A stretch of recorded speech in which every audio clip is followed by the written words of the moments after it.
Bonjour, et bienvenue à vous tous, sur la chaîne de Thor Odyssée. Voici donc la deuxième partie, de la Terre creuse, le journal de bord de l'amiral Richard Byrd. Je cite. Suite à ces deux êtres non humains, qui me fit signe de m'arrêter devant une grande porte, surmontée d'un écriteau que je n'étais pas en mesure de lire, cette grande porte disparut sans bruit. Je fus convié alors à m'avancer. L'un des hôtes non humains, me dit « N'ayez pas peur, amiral, vous allez avoir un entretien avec notre chef. » J'entre donc dans la pièce, mes yeux s'adaptèrent lentement à la merveilleuse coloration, qui semblait envahir complètement cette pièce. Alors, j'ai commencé à entrevoir ce qui m'entourait. Ce qui s'offrait à mes yeux, était la plus extraordinaire vision de toute ma vie. Elle était trop magnifique pour être décrite. Elle était merveilleuse. Je ne pense pas qu'il existe des termes humains à même de la décrire, avec justesse dans tous ses détails. Mes pensées furent doucement interrompues, par une voix chaude et mélodieuse, me disant « Bienvenue sur notre territoire, amiral. » Et là, je vis un homme, presque humain, aux traits délicats, qui portait sur son visage les signes de l'âge. Il était assis à une grande table. Il m'invita à m'asseoir sur une espèce de chaise. Dès que je fus assis, il unit les extrémités de ses doigts, puis il sourit. Il s'exprima de nouveau avec douceur, et me dit « Nous vous avons laissé entrer ici parce que vous êtes d'un caractère noble, et d'une gentillesse incroyable, mais aussi parce que vous êtes bien connu dans le monde de la surface, amiral. » Le chef ou maître, ajouta avec un sourire « Vous vous trouvez sur le territoire des Ariens, dans le monde submergé de la Terre. Je ne retarderai pas longtemps votre mission, en toute sécurité, et vous serez escorté lors de votre retour à la surface, et même un peu plus loin.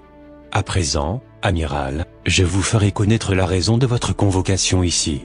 Notre intérêt débuta tout de suite après l'explosion des premières bombes atomiques, lancées par votre race, sur Hiroshima et Nagasaki, au Japon. À ce moment-là, nous avions envoyé nos engins volants, les Flugelorades, sur votre monde de surface, pour enquêter sur ce que votre race avait fait. D'évidence, il s'agit là d'une histoire ancienne, amiral. Cependant, permettez-moi de poursuivre. Voyez-vous, jamais, nous ne sommes intervenus avant l'heure dans les guerres et les barbaries de votre race. Pourtant, à présent, nous nous trouvons contraints de le faire, étant donné que vous avez appris à manipuler un type d'énergie atomique, qui n'est pas du tout fait pour la Terre, et l'être humain. Nos émissaires ont déjà remis des messages aux puissances de votre monde, qui ne s'en sont pas préoccupés. Vous avez été choisi pour être ici, témoin que notre monde existe. Voyez-vous, notre culture et notre science ont des milliers d'années d'avance sur les vôtres, amiral. Je l'interrompis.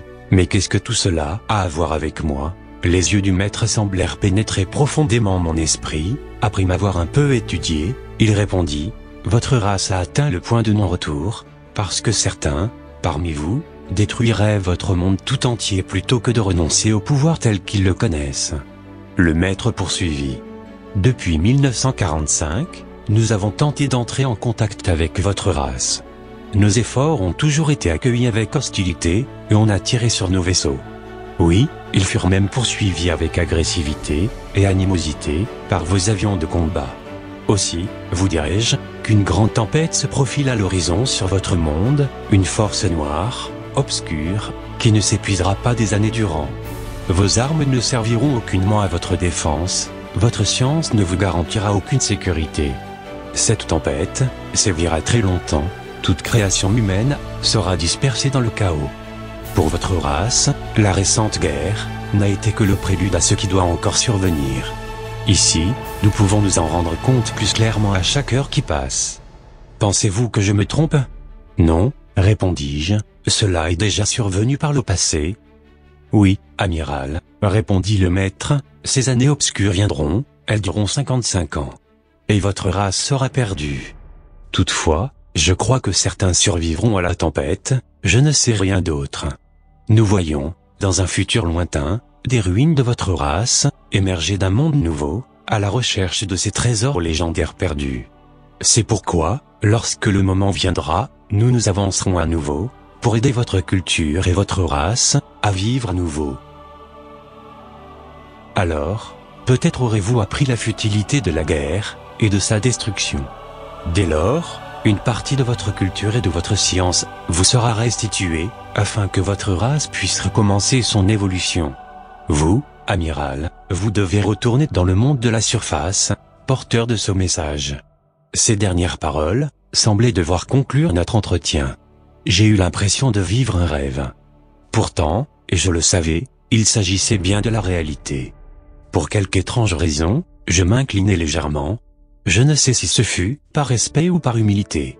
Tout à coup, je réalisai que les deux hôtes, non humains, qui m'avaient conduit ici, se trouvaient de nouveau à mes côtés.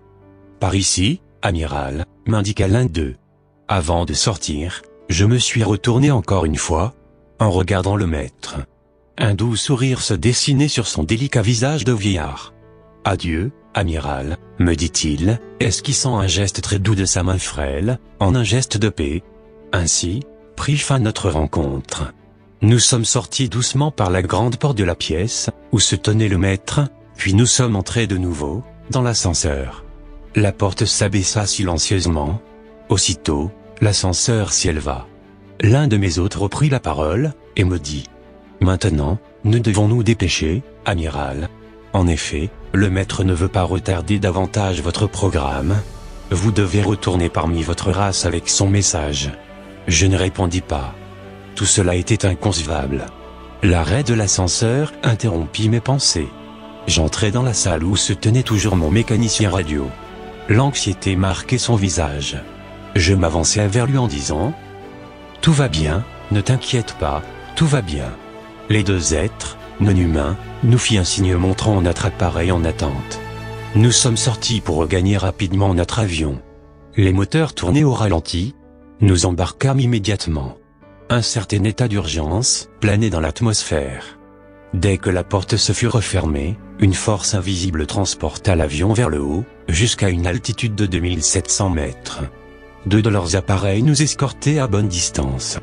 Ils nous firent planer sur le chemin du retour.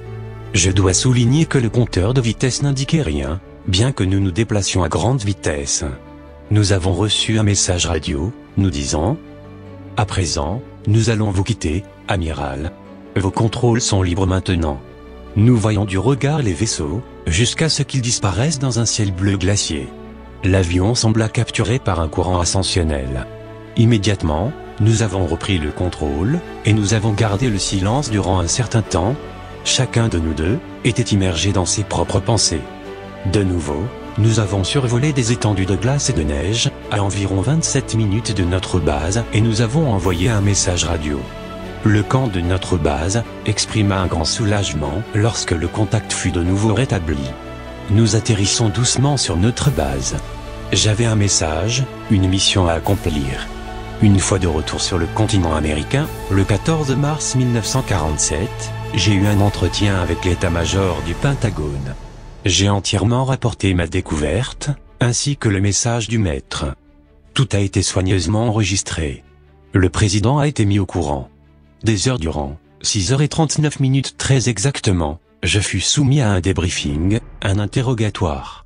La sécurité nationale américaine était assistée d'une équipe médicale, qui me menèrent un interrogatoire très poussé. Les forces de la sécurité nationale des États-Unis d'Amérique me placèrent sous un rigoureux contrôle. Il me fut rappelé qu'en tant que militaire, j'avais l'obligation de me taire et d'obéir aux ordres. Pour finir, je termine en affirmant que durant toutes ces dernières années, j'ai scrupuleusement maintenu ce sujet, sous le sceau du secret, comme il me le fut ordonné par mes supérieurs, en tant que militaire. J'ai dû le faire à l'encontre de tous mes principes et d'intégrité morale. Richard Byrd. Voilà, c'était la deuxième partie, et la fin, du journal de bord de l'amiral Richard Byrd. Je vous laisse en juger par vous-même, et je vous dis à très bientôt, sur la chaîne de Thor Odyssey.